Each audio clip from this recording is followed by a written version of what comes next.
Dear friends, colleagues, ladies and gentlemen, good morning. I'm very delighted that the last day of our very intensive, but at the same time, I think very enriching in both intellectual, academic, and of course human levels, the political dimensions of the Converso phenomenon in Portugal and beyond is being held here, since this conference is a part of partnership between my university and its department, the Department of General History, under the supervision and support of the Faculty of Humanities and Leer Institut. And I could not imagine otherwise that the zenith of our meeting will be here in my alma mater, that I am so grateful for being a part of it. And let me just introduce you some speakers who will greet us. And the first of them is our Vice Rector, Professor Amnon Albeck. Please. Good morning, everyone. פותחים בכבודה של אכסניה. I first have to acknowledge the hosts of this conference, מכון Leer, and the Department of History, General History at Bar-Ilan University. Thank you both for organizing such an interesting conference, even though I didn't get the chance to attend too much of it, but I'll hear a little bit now. I'll tell you a secret. My relationship with the Department of General History goes back some 40 years now. As a high school student, we got a new history teacher, very young doctor of history, Dr. Chaim Gnizi from Bar-Ilan University. And he made the impossible into reality when, in the 12th grade, we decided that we were going to study history just for the sake of studying history, without exams, without grades. I think it's the only case in my studies throughout many years that we studied just for the sake of studying. So this is how the Department of General History carved my desire for studies, for academic studies, way back. I think that it's almost obvious, even though some smart people said it before, that a nation that does not recognize or does not study its history will not have a future. And it's maybe just by coincidence that last week we started reading the book of Numbers, the fourth Pentateuch in the Bible. And this is in fact the first real historical document of the nation, the people of Israel. We have the first two books. One tells about the history of the families of Abraham. The second is just the formation of the nation of Israel, just the first 2 years.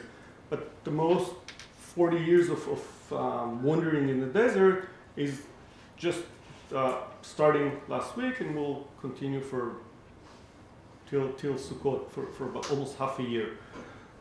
So this is really the right time to study such a major, important part of the history of Israel, and some would claim not only of Israel but of Europe.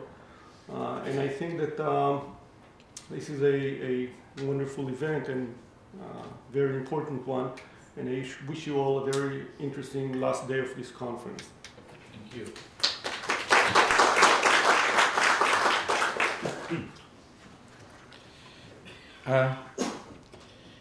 Yes, and now is the turn of one of our best supporters here.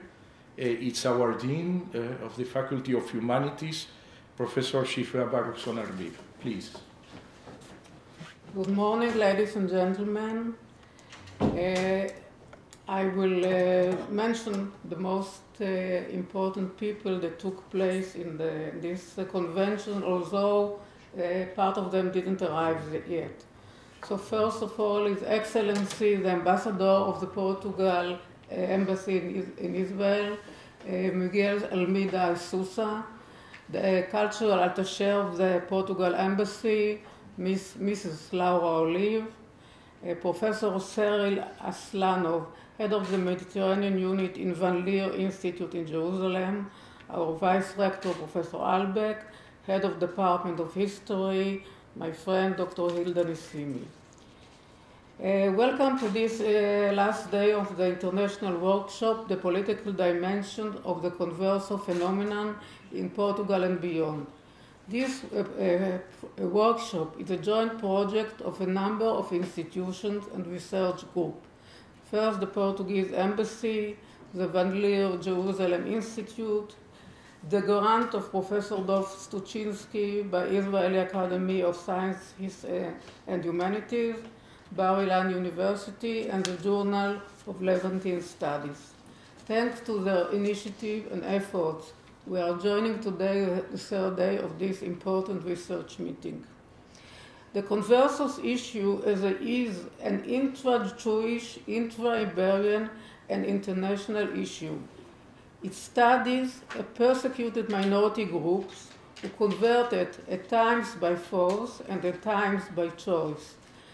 But like most minorities in the world, this group too was persecuted on the one hand, and the source of economic changes and channel of information and cultural interchange on the other end.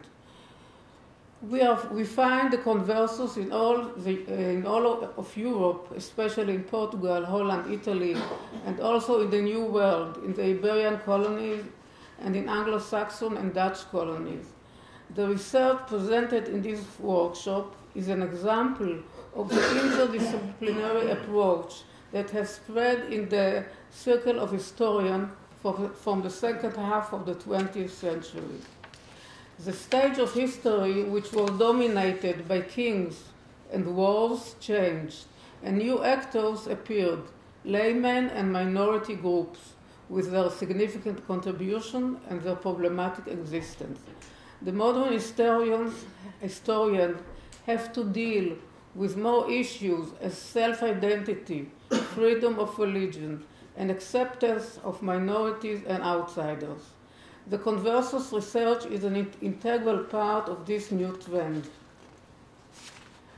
I thank Professor Dov Stuczynski for his initiative to host the part of the conference here at Bar-Ilan, and we welcome our guests and from most universities in Israel and many of research centers in the United States and Europe.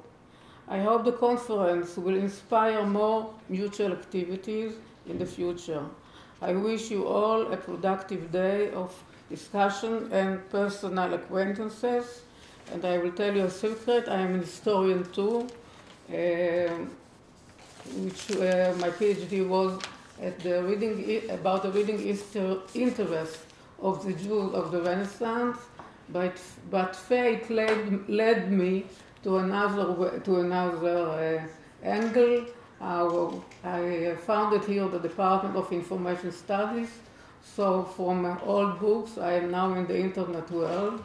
So it's part of the interdisciplinary view I learned in the Department of History. Thank you very much. Have a nice conference. And I am also delighted to invite here our chair of the Department of General History, Hilda Nissimi. She not only supported us, also with the help of our fantastic Rovital Itzhaki, but she's, as you will hear her, she has common intellectual and scholarly affinities with the Converso phenomenon. Please. Professor Amnon Albeck, Vice Rector, Professor Shifra Baruchson, Dean of the Humanities faculty, my dear and esteemed friend, Professor Claude Stuczynski, dear participants and friends, it is a great honor and pleasure to welcome you all today on this third and final day of the important conference on the political dimensions and of the Converso phenomenon in Portugal and beyond. This conference brings together an effort in what is, I believe, a growing tendency to look at the Converso phenomenon in a comparative view. Bar-Ilan, and especially the General History Department, is a natural venue for such research. This conference brings together the various Converso experiences in the Iberian Peninsula and its imperial dominions. The understanding of this experience brings an important contribution to our understanding about the emergence of modernity. It enriches our notions of identity, how it is formed, sometimes layer upon layer, sometimes in combat with each other, where, according to Paul Preuss's quote, consciousness is a battleground upon which beliefs, disbeliefs, and unbeliefs contend. The politics of identity are at the very bottom of this experience. The Converso experience is also at the heart of the formation of the Atlantic world and the globalization of trade, and in turn at the formation of the modern state. It is the fundamental experience beyond the forces that shape the world as we know it. However, I hope that one of the outcomes of this conference would be a widening of our understanding also of the Converso experience as a common social phenomenon, so that we see not only the specifics of each group and each instance, but also come closer to understanding the Converso phenomenon as a unique, yet also common denominator of one social episode. In my research on the Mashhadi crypto-Jewish community, I've touched upon some parallels between crypto-faith communities as such. I've pointed out that among the Moriscos, the Judeo-Conversos, the Huguenots, and of course the Mashhadis, there appears to be an empowerment of women, a memory culture, the importance of family values, and endogamy. Where these communities have undergone such social processes, they have evolved into an ethnic entity cemented into what one researcher called a community of faith and blood. So, my thanks to you all for coming. This wonderful intellectual get-together would not have been possible without a truly international effort and cooperation, bringing together the most prominent and serious scholars in the field, and it is a testimony to the Herculean effort and achievement of Claude's work and the great contribution of the I-Corps to our academic activity and learning. So many thanks also to the Van Leer Institute for the cordial cooperation we received from you, and foremost to Ido. It was a pleasure to get to know you. For my deepest thanks go to Revital, who manages all our various tasks and projects with ease and charm, and more than anything, efficiency. So let the show begin.